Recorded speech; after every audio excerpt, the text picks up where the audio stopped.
Yo, magandang araw mga kap. Kamusta kayong lahat? Para sa video na to ay may session tayo at makakasama ulit natin si Kap Paulo o Rasta ng Galera na San Juan, Batangas.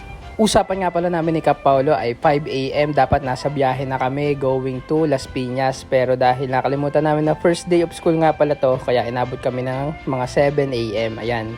7:28 AM nakasakay na kami ng bus at going to Las Piñas nga pala tayo ngayon at 8:48 AM na dito pa rin kami sa bus, pero itong part na to nasa part na ng Alabang to, malapit na kami bumaba.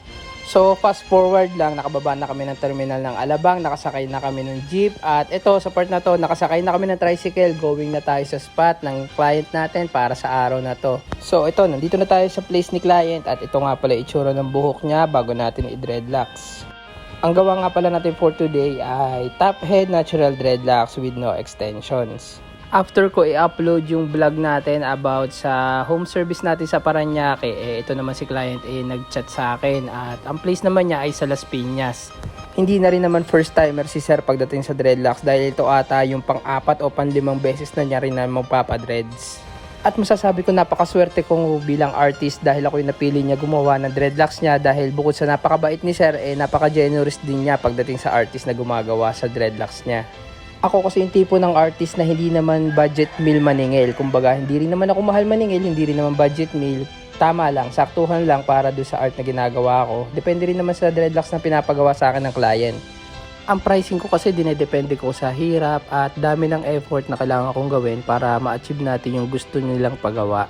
Halimbawa, si client 1, maikli lang yung buhok, siguro 5 inches below, tapos with extension, siyempre sinisingil ko lang siya ng minimal fee.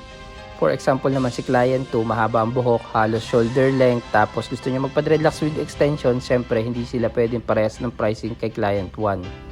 Halos dobling effort yung kailangan mong gawin para kay client 2 kasi nga mahaba yung buhok, kakain siya ng oras at pagod, tapos magkakabit ka pa na extensions. So balik tayo dito kay sir, simple lang naman yung gusto niya ipagawa, basic top head lang naman, yung natural hair lang niya, ipapadreadlocks niya 30 pieces with no extensions. Since basic top head lang naman yung gawa namin dito kay sir, asinili ko lang sa kanya ay minimum fee with transportation at home service fee. Paano ako nasabing napakaswerte ko bilang artist dahil ang binayad sa akin dito ni sir ay 3 times ng price na hinihingi ko sa kanya. Kahit ako hindi ako makapaniwala, nakikitain ko pala yung ganong halaga sa araw na to. So fast forward lang natin, tapos na tayo mag hair treatment, blow dry at ito na yung resulta ng gawa natin, natural dreads with no extensions. Bali first client lang natin si sir sa araw na to dahil after nito ay sumunod naman sa amin si madam. After ng session namin kay sir, nagtanong si madam kung marunong ba kami mag-box braids, pero kasama ang palad wala kami dalang extensions.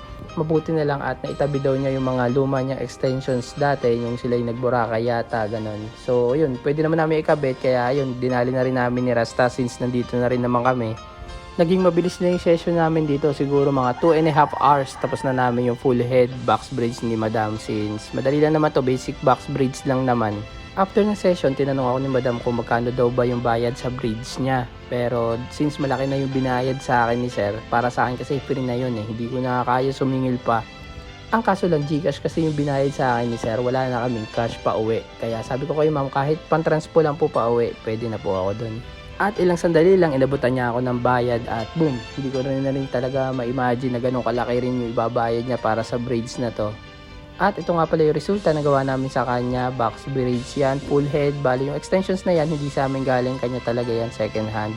At dito na nagtatapos yung session natin sa araw na to, 2 clients sa Las Piñas at after ng ilang oras, nandito na kami sa may Lipa City na to, naghihintay na lang kami ng tricycle pa uwi.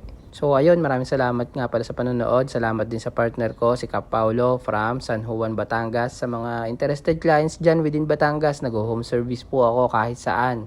Ang shop ko po ay located sa Pusi, Lipa City, Batangas. Gumagawa po ako ng dreadlocks, afro curl, braids, and cornrows. Message nyo lang po ako sa Facebook, YouTube, and TikTok, The Dreadlocks Factory.